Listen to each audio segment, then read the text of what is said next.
Congress high command మనం ఇవాళ కాదు, కాంగ్రెస్ 100 సంవత్సరాల పైబడిన చరిత్ర కలిగిన పార్టీ. కాంగ్రెస్ హైకమాండ్ ఏనాడు నిజానికి కాంగ్రెస్ ఒక మాట అనాలేదు, కాంగ్రెస్ నాయకుల కోపం వస్తుందో కానీ కాంగ్రెస్లో చాలా వరకేంది దాదాపుగా కాంగ్రెస్ పార్టీ ఎట్లాంటిదంటే అధిష్టానం కింద రాష్ట్రాల్లో ఉన్న వాళ్ళంతా తమ సామంతులు అనే మైండ్ సెట్తో ఉంటుంది కాంగ్రెస్ అధినాయకత్వం. కాంగ్రెస్ అధినాయకత్వం అంటే గాంధీ నెహ్రూ కుటుంబం, ఆనాడు జవహర్లాల్ నెహ్రూ, ఆ తర్వాత ఇందిరాగాంధీ, ఆ తర్వాత రాజీవ్ గాంధీ, ఆ తర్వాత సోనియా గాంధీ, ఇవాళ రాహుల్ గాంధీ, గాంధీ నెహ్రూ కుటుంబం. వాళ్ళు ఉండడాన్ని నేను తప్పుపడతలేను, వాళ్ళు చాలా త్యాగాలు చేస్తున్నారు. నెహ్రూ తన ఆస్తులని పోగొట్టుకొని అనేక సంవత్సరాలు జైల్లో గడిపినాడు స్వాతంత్ర పోరాటంలో. ఇందిరాగాంధీ బలిదానం, తర్వాత రాజీవ్ గాంధీ బలిదానం, ఇవన్నీ చూసినాం మనం. ఆ కుటుంబంలో ఇవాళ రాహుల్ గాంధీ అవన్నీ తన తాతలు ముత్తాతలు, తన నాయనమ్మ, తన తండ్రి, ఈ త్యాగాలన్నీ చూసి తిరుగుతాడు. తర్వాత అతను మాట్లాడుతున్నది, రాహుల్ గాంధీ మాట్లాడుతుంది కొంత హోప్ క్రియేట్ చేస్తుంది దేశంలో, ఇంకొంత ఏమన్నా కానీ అదే చెప్తున్నా. స్టార్టింగ్ లో కోట్ చెప్పారు, this is not about the election, this is not about the state, this is not about winning. Then why? అంటే ఒక ఎన్నికల్లో గెలవడం అంటే రాజకీయ పార్టీలు అనేవి ఎన్నికలు పోటీ చేయడమే, గెలవడం, అధికారంలోకి రావడం కోసం, వచ్చి ప్రజలకు సేవ చేయడం కోసం. కానీ ఎన్నికల్లో గెలవడం ఒక్కటేనా? ఈ దేశంలో కొన్ని మంచి సాంప్రదాయాలు, కొన్ని మంచి విలువలు ప్రజల్లో కొంచెం ఇది తీసుకురావాల్సిన అవసరం లేదు. అధికారంలో ఉన్నప్పుడు సంప్రదాయాలు, రాహుల్ గాంధీ లేనప్పుడు సంప్రదాయాలు ఉంటాయి. అధికారంలో ఉన్నప్పుడు సంప్రదాయాలు ఉంటే అవి ఒక ఎగ్జాంపుల్ క్రియేట్ చేస్తాయి. నేను చెప్తున్నది అదే. అధికారం ఉన్ననాడు కూడా రాహుల్ గాంధీ ప్రధానమంత్రి కావడానికి ప్రయత్నం చేయలేదు. ఇతరత్ర ఏమున్నా ఎట్లా ఉన్న రాజకీయాలు ఒకవేళ రాహుల్ గాంధీ కనుక నిజాయితీగా ఎన్నికల్లో గెలవడం మాత్రమే కాదు, కొన్ని మంచి సాంప్రదాయాలు, కొన్ని మంచి విలువల్ని మనం ఎస్టాబ్లిష్ చేయాలి ఈ దేశంలో, ఈ దేశం వక్రమార్గం పడుతున్నది అని ఆలోచించి తిరుగుతున్నట్టయితే ఆయనకు నా అభినందనలు. అట్లా ఉండాలని కోరుకుంటున్నా నేను.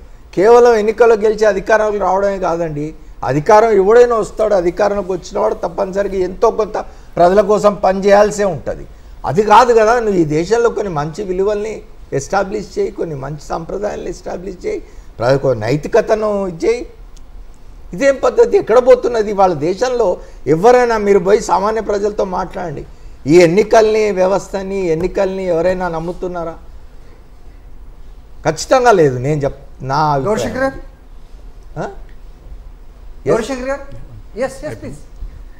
ఇప్పుడు రాహుల్ గాంధీ గారు ఎట్లా ఉందంటే, Gandhi family have done a lot అండి. అంటే మనకి ఇందిరాగాంధీ కానీ, రాజీవ్ గాంధీ కానీ, somehow they had a different ఒక ఇమేజ్ ఉండేది వాళ్ళకి నేషనల్ వైజ్గా. ఫాదర్లీ ఫిగర్ కానీ, ఒక సీనియర్ పాలిటీషియన్ లాగా, ఒక మెచ్యూర్డ్ పాలిటీషియన్ లాగా. ఈవెన్ సోనియా గాంధీ గారు కూడా దే హ్యాడ్ సమ్హౌ రాహుల్ గాంధీది people still not able to digest him. People are still not able to accept him. Reasons could be different, various reasons ఉన్నాయి దాంట్లో. The way he speaks or the way he presents అని అనుకోవచ్చు. కానీ దాంతో somewhere is faltering. ఇప్పుడు మన తెలంగాణలో చూసాం ఎలక్షన్స్ అప్పుడు. నిజంగా చెప్పాలంటే తెలంగాణలో ఎలక్షన్స్ కాంగ్రెస్ పార్టీ గెలిచింది అంటే దానికి కారణం 100% రేవంత్ రెడ్డి గారు. Though Congress party is the backing, but the way he spoke, he took on, ఆయన కేసీఆర్ గారిని ఎట్లా టేక్ ఆన్ చేశాడు, తను స్ట్రాంగ్గా క్యాంపెయిన్ చేశాడు కాబట్టి గెలిచాడు. రాహుల్ గాంధీ సమ్వేర్ నేషనల్ లెవెల్లో ఒక ఫిగర్గా not able to, people are not able to accept it.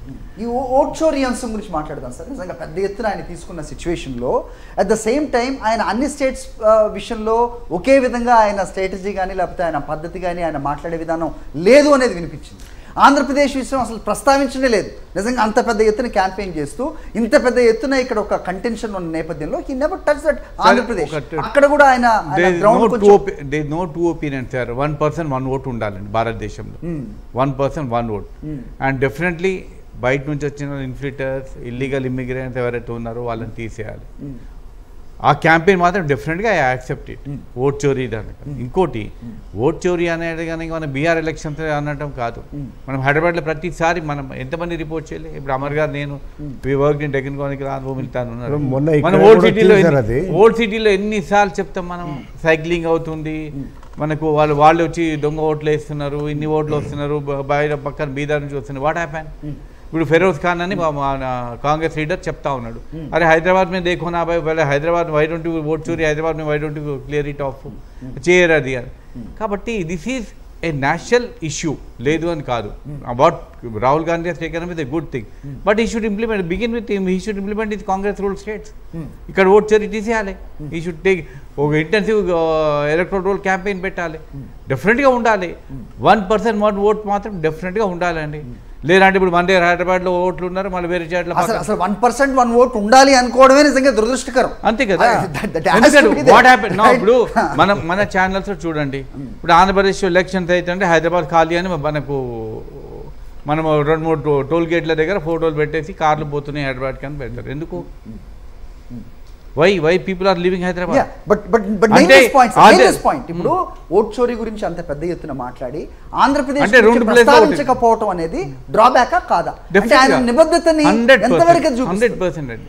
Andhra Pradesh అని కాదు, ఎనీ కాంగ్రెస్ రూల్ స్టేట్లో కానీ, హైదరాబాద్ కానీ ఆంధ్రప్రదేశ్ కానీ ఎక్కడైనా కానీ, it should be common to vote చోరీ అనేది. It is a national issue. Definitely that should have to be weeded out. అది డెఫినెట్గా యాక్షన్ తీసుకోవాలి. దానికి Rahul Gandhi definitely has taken up a slogan and he should implement his own Congress state. మరి vote చోరీ పక్కకి వెళ్ళిపోయి జనాధికార్ యాత్ర అని ఎందుకు వచ్చింది సార్ పేరు? జనాధికార్ అంటే ఇప్పుడు నేను ఎందుకు చెప్తానంటే పాపం రేవంత్ రెడ్డి గారు ఇక్కడ నుంచి టీ షర్ట్స్ ప్రింట్ చేసుకుని వెళ్ళారు బీహార్ ఓట్ చోరీ యాత్ర అని. అక్కడికి వెళ్ళిన తర్వాత ఆయనకి తెలిసింది ఏంటంటే పేరు మారిపోయింది, ఇది జనాధికారి యాత్ర అనేసరికి పేర్లు ఏం పెట్టుకున్నా కూడా ultimately 1% 1 vote should be there. And second thing, there should not be double vote. మనకు ఒకటి తెలంగాణలో ఓట్ చేసి very unfortunate sir, very unfortunate మనం ఇది మాట్లాడడం కూడా. Amar garu, do you have a point the? So మీరు ఆంధ్రప్రదేశ్ గురించి మాట్లాడారు, ఒక్క మాట చెప్పాలి ఆంధ్రప్రదేశ్ గురించి. సార్ మొదటి నుంచి కూడా రాహుల్ గాంధీ మీద ఉన్న విమర్శ ఇది. సార్ దీనికి ఆయన ఎందుకు ఆంధ్రప్రదేశ్లో, నిజానికి ఆంధ్రప్రదేశ్లో జరిగిన దాని మీద ఆధారాలతో ఎన్నికల కమిషన్కు కోర్టులకు కూడా వెళ్ళింది వైఎస్ఆర్ కాంగ్రెస్ పార్టీ ఓడిపోయిన తర్వాత. అట్లాంటి రాష్ట్రం యొక్క ఉదాహరణను ఎందుకు రాహుల్ గాంధీ తీసుకోవడం లేదు అంటే మీరు వెనక్కి పోవాలి. మన రాజశేఖర రెడ్డి గారి మరణం తర్వాత జరిగినవన్నీ కూడా గుర్తు చేసుకోవాలి. జగన్మోహన్ రెడ్డి పట్ల కాంగ్రెస్ పార్టీ వ్యవహరించిన తీరు. ఇప్పుడు కాంగ్రెస్ పార్టీని ఇంతకుముందు చెప్పినాను, ఎవరు స్వతంత్రంగా వ్యవహరించడానికి కాంగ్రెస్ అధినాయకత్వం జీర్ణించుకోలేదు, అధినాయకత్వం దాన్ని తీసుకోలేదు. స్వతంత్రంగా ఎవడు వ్యవహరించడానికి వీల్లేదు. వీళ్ళంతా నా సామంత రాజులు. మీకు గుర్తుంటే సాయి ప్రతాప్ ఇంటర్వ్యూ మళ్ళీ సాక్షుల వేసి చూపించుకోండి. సాయి ప్రతాప్ను పిలిచి సోనియా గాంధీ చెప్పింది, గులాం నబీ ఆజాద్ లేటెస్ట్ బుక్. మీరు ఆ సాయి ప్రతాప్ ఇంటర్వ్యూ తీసివేయండి. సాయి ప్రతాప్ను పిలిచి సోనియా గాంధీ చెప్పింది, నువ్వు పోయి వాడికి ఆ పిల్లగాడికి చెప్పు, అతను సరిగ్గా లేకపోతే అతని సంగతి చూస్తా అని చెప్తే ఆయన వచ్చి చెప్తే జగన్మోహన్ రెడ్డి ఆయన కాఫీ తాగించి నమస్కారం పెట్టి పో అన్నా అని పంపించినాడు. అట్లా జగన్మోహన్ రెడ్డి ఇండిపెండెంట్గా వ్యవహరించినాడు కాబట్టి కాంగ్రెస్ అధినాయకత్వాన్ని, దాని నియంతృత్వాన్ని వ్యతిరేకించినాడు కాబట్టి ఆయన చెడ్డవాడైనాడు. ఇవాళ రాహుల్ గాంధీ, నేను అందుకే అంటున్నా, నిజాయితీగా రాహుల్ గాంధీ దీన్ని తీసుకొని ముందుకు పోతే ఎన్నికల్లో రాహుల్ గాంధీ పార్టీ గెలిచిందా లేదా, మహాగఠబంధన్ గెలిచిందా లేదా, బీహార్లో అధికారంలోకి వచ్చిందా లేదా అనే విషయాన్ని కూడా నేను పట్టించుకోను. రాహుల్ గాంధీని అప్రిషియేట్ చేస్తాం, సాల్యూట్ చేస్తాం ఆయనకు. ఆయన కనుక నిజాయితీగా ఖచ్చితంగా ఈ దేశంలో కొన్ని విలువలు ఉండాలి, నైతికత అనేది ఉండాలి, రాజకీయాల్లో సాంప్రదాయాలు సత్సాంప్రదాయాల్ని మనం ఎస్టాబ్లిష్ చేయాలి అని తీసుకొని ఆయన దేశంలో తిరిగితే ఆయన ఈ దేశానికి ప్రధానమంత్రి అయినా కాకపోయినా ప్రధానమంత్రి కంటే ఎక్కువగా ఆయనను గౌరవించవచ్చు మనం. రైట్, ఆ గౌరవం ఆంధ్రప్రదేశ్ గురించి మాట్లాడుంటే నిజంగా మాట్లాడకపోవడానికి కారణం అది. రైట్, ఒక్కసారి